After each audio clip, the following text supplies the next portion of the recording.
আসসালামু আলাইকুম। আজকের আলোচনা সূরা আল বাকারার ২০ নম্বর আয়াতকে ঘিরে। আমরা চেষ্টা করব এই আয়াতের গভীরে যেতে, এর অর্থ বুঝতে, বিশেষ করে মুনাফিক বা কপট বিশ্বাসীদের যে মানসিক অবস্থার কথা বলা হয়েছে সেটা জানতে। মানে যারা বাইরে ঈমান দেখায় কিন্তু ভেতরে দ্বিধা বা অবিশ্বাস লালন করে। আমাদের লক্ষ্য থাকবে আয়াতের মূল কথা আর এর প্রাসঙ্গিক দিকগুলো নিয়ে আলোচনা করা। ওয়ালাইকুম আসসালাম। হ্যাঁ, আয়াতটি খুবই গুরুত্বপূর্ণ। আমি তাহলে প্রথমে আয়াতটা পড়ছি। আউযু বিল্লাহি মিনাশ শাইতানির রাজীম। বিসমিল্লাহির রহমানির রহিম।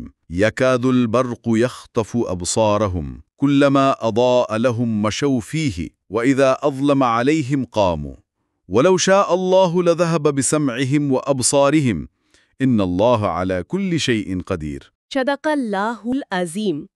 এর সহজ বাংলা অনুবাদটা তাহলে এরকম দাঁড়াচ্ছে, প্রায়ই বিদ্যুৎ তাদের দৃষ্টিশক্তি কেড়ে নিতে চায়।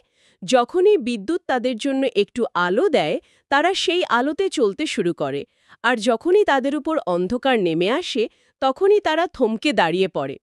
আল্লাহ যদি চাইতেন, তিনি তাদের শ্রবণ শক্তি ও দৃষ্টিশক্তি পুরোপুরি কেড়ে নিতে পারতেন।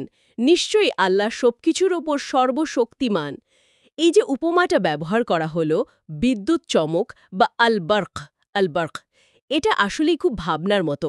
মনে হচ্ছে যেন মুনাফিকদের ঈমান বা বিশ্বাসের অবস্থাটা ঠিক এমন, হঠাৎ আলোর ঝলকানি দেখে, কিন্তু সেটা তো স্থায়ী না। ঠিক তাই। একটু এগোয় আবার অন্ধকার, মানে তারা স্থির থাকতে পারছে না। একদম। এই উপমাটা তাদের দোল্যমান চরিত্রটাকেই তুলে ধরে। যখন ইসলামের কোনো দিক ধরুন সহজ মনে হয় বা নিজেদের সুবিধা দেখে, তখন তারা সেদিকে একটু যায়। যেমন বিদ্যুৎ চমকালে মানুষ একটু পথ দেখে নেয় আর কি। হ্যাঁ। কিন্তু যেই অন্ধকার নেমে আসে, মানে যখন ইসলামের কোনো বিধান পালনে ত্যাগ দরকার হয় বা কোনো পরীক্ষা আসে, অথবা হয়তো নিজেদের স্বার্থের বিরুদ্ধে যায়। হ্যাঁ, ঠিক তখনই তারা মানে একদম থমকে দাঁড়িয়ে পড়ে আর এগোতে পারে না। আচ্ছা। তাদের বিশ্বাসটা আসলে ভিতরের না, অনেকটা ভাসমান, সুযোগ বুঝে চলার মতো। তার মানে এই যে দ্বিধা, এই সুবিধাবাদ, এটাই তাদের সত্যকে পুরোপুরি গ্রহণ করতে দেয় না। এটা তো শুধু ধর্মের ক্ষেত্রেই না, জীবনের অন্য দিকেও তো এমন হয়, তাই না? আংশিক চেষ্টা করলে লক্ষ্যে পৌঁছানো কঠিন। অবশ্যই। এই যে স্থির থাকতে না পারা, এটা কি শুধুই বিশ্বাসের দুর্বলতা, নাকি এর পেছনে কোনো মনস্তাত্ত্বিক ব্যাখ্যাও থাকতে পারে? এখানে একটা মনস্তাত্ত্বিক দিকও কিন্তু আছে। মনোবিজ্ঞানে একটা কথা আছে, ইন্টারমিটেন্ট কমিটমেন্ট। মানে কোনো কিছুতে লেগে থাকার ক্ষেত্রে ধারাবাহিকতার অভাব, থেমে থেমে কাজ করা। ও, ইন্টারেস্টিং। হ্যাঁ, ধরুন যখন তারা ইসলামের কোনো ভালো দিক বা সুবিধা দেখে, তখন বেশ উৎসাহিত হয়। এটা ব্রেনে হয়তো ডোপামিনের মতো কিছু নিঃসরণ করে, একটা ভালো লাগা তৈরি হয়। কিন্তু যখনই দীর্ঘমেয়াদী চেষ্টা, ধৈর্য বা ত্যাগ স্বীকারের প্রশ্ন আসে, তখন আগ্রহটা চলে যায়। হ্যাঁ, তখন সেই উদ্দীপনাটা থাকে না, কমে যায়। আরেকটা বিষয় দেখুন, ভয় বা কঠিন পরিস্থিতিতে পড়লে মানুষের মধ্যে কয়েক ধরনের প্রতিক্রিয়া হয়। ফাইট মানে রুখে দাঁড়ানো, ফ্লাইট মানে পালিয়ে যাওয়া, আর ফ্রিজ মানে একদম জমে যাওয়া, স্থির হয়ে পড়া। ফ্রিজ, হ্যাঁ, বুঝতে পারছি।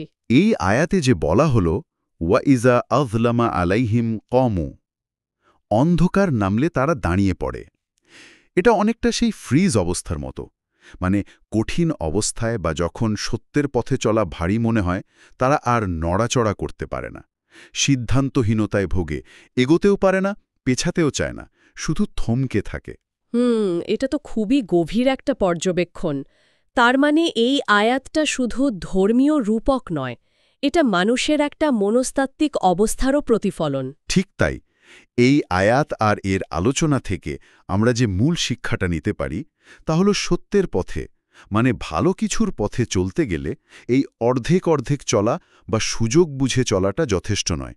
দরকার হলো পূর্ণ বিশ্বাস, আন্তরিকতা, আর সবচেয়ে জরুরি হলো মানসিক স্থিরতা, দৃঢ়তা। একদম। কারণ জীবনে তো ঝড় আসবেই, অন্ধকার নামবেই, তখন এই ভেতরের স্থিরতাই পথ চলতে সাহায্য করে। যেমন বলা হয়, ইসলামের প্রতি সৎ ও স্থির থাকো, শুধু সুবিধার জন্য নয়।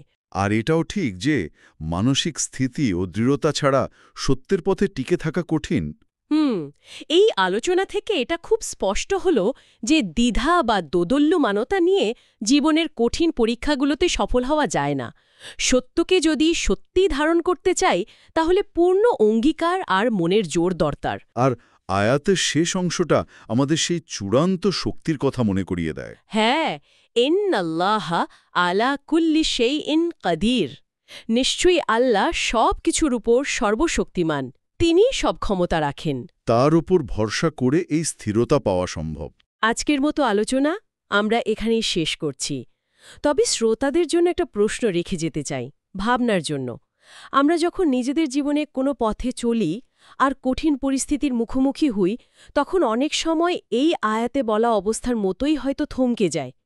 সেই দাঁড়িয়ে পড়া বা ফ্রিজ অবস্থা থেকে বেরিয়ে আসার জন্য, সামনে এগিয়ে চলার জন্য যে মানসিক স্থিরতা দরকার, সেটা আমরা কিভাবে অর্জন করতে পারি বা কিভাবে গড়ে তোলা যায়, এটা নিয়ে আমরা নিজেরা একটু ভাবতে পারি। ইনশাল্লাহ। আল্লাহ হাফেজ। আল্লাহ হাফেজ।